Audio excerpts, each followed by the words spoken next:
Okay, hello. This video is what I think about abortion as it applies to war. Pro-abortion people, anti-abortion people, pro-life people say that, well, they're pro-life, and it seems to be that they're pro-life at all costs. Even if, the fetus is as big as your thumbnail, and you kill it, you abort it, it's pretty much the same exact sin, just as bad as killing a person who's already alive walking around the world. Which I don't get how that could be the same exact thing. Killing a person walking around the world is, already alive. There's all kinds of negative social consequences to that. Killing a fetus, a thing this big, there's zero social consequence to it. It's just somebody's imagination. But anyways, if you're going to be so pro-life, killing a person at all costs is so bad, then you should also be against war at all costs, and dedicate at least as much of your time fighting against any kinds of army-related activity. Try to pull all of our troops out of all the countries we're in. Try to get people to not join the army, not spend 22% of our GDP on defense, because, and try to stop the making of guns. We don't use AKs and Uzis to hunt deer.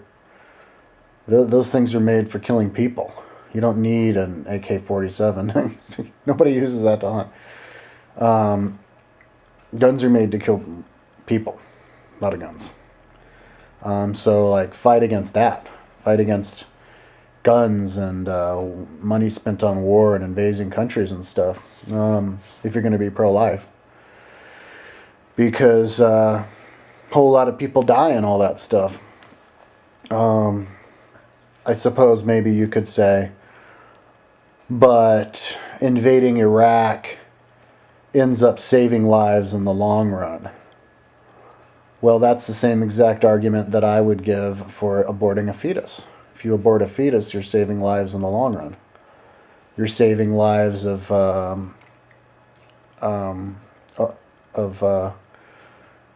orphans that are alive today. They're going to get crowded out by more orphans.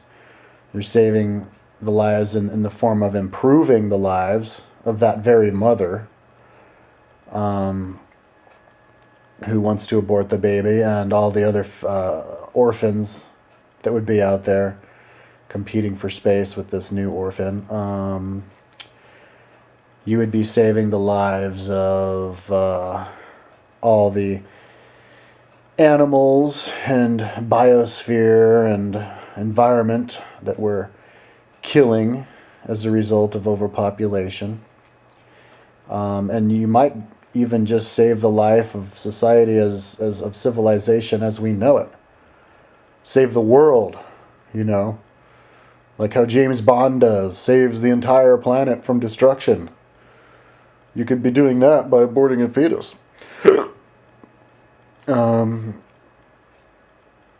Because it's all the people together, all the people here today are adding up to, and there's lots of people who believe that. If you look at graphs, there's actually a whole lot of people who scientifically supposedly prove that our whole society and civilization is going to not survive, and a whole lot of people believe so.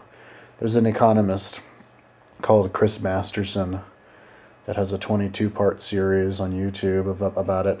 Kind of freaky.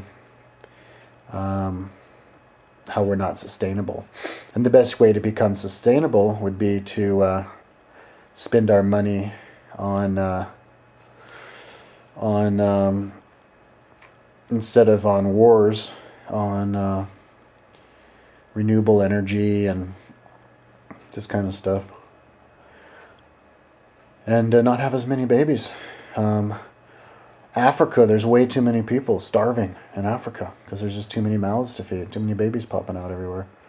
If you were to let those people get abortions and encourage those people to get abortions, bring condoms down there, abortion doctors, there'd be less people dying.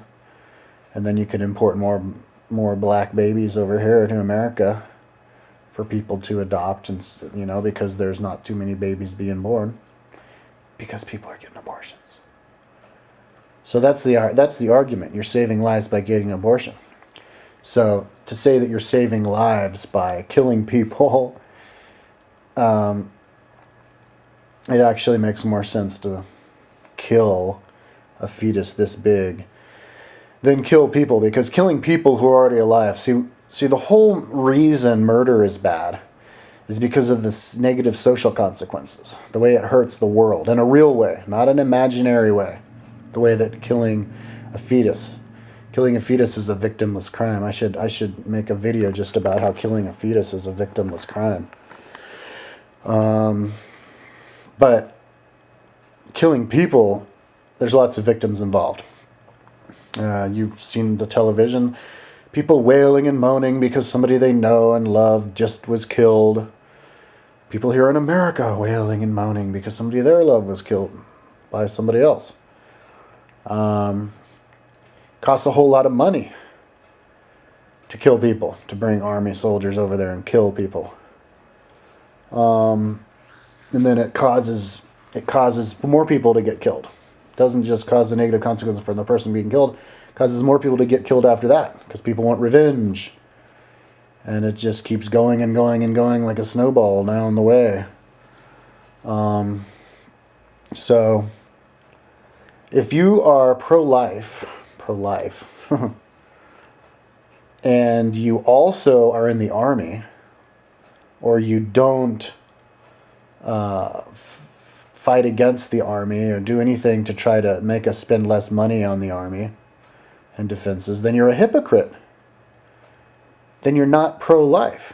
You're pro-life as far as saving an unborn child that's going to be a person later on. But you don't care about people who are already alive. You care about some person who will be alive, but not about the people who are alive. You care about some victimless person who's not going to suffer, who doesn't know, has no negative social consequences if they die. You care about them, but you don't care about the people who are going to cause all kinds of social consequences. Our responsibility is to this world. We try to make this world a better place. We try to make it so that this world is peaceful and doesn't have strife and that comes from overpopulation and from people not having good educations because they were raised poor by mamas who didn't want them. So for me, I uploaded a video a couple weeks ago where I said you should drop out of the army. And I'm going to try to do as much as I can to get it so we spend less money on the war machine, 22% of our GDP. And other countries don't even appreciate it. They use that as like a prime reason for why they hate America. And especially the people who we spend so much money on, like the Taliban and lots of people in the Middle East, we made America coming and invading us, that being said, I think going in those countries and invading them is great. But only if everybody agrees on it and the world agrees on it. But you're a hypocrite if you're pro-life, not wanting to save a tiny little thing this big, but you believe in killing people. Why would you kill somebody? Because it would. You see what I'm saying? Like, you're saying that there's no excuse whatsoever, and that's the end of the story for killing somebody. Nobody ever kills somebody. Well, if that's true, nobody ever kills somebody with no excuse ever, no reason, then be a pacifist, right? And I'm sure there's not a lot, because people who are against abortion Oops, almost out of time, are like fundamentalist Christians. And there's lots of fundamentalist Christians who are in the army. So there's probably a lot of hypocrites out there.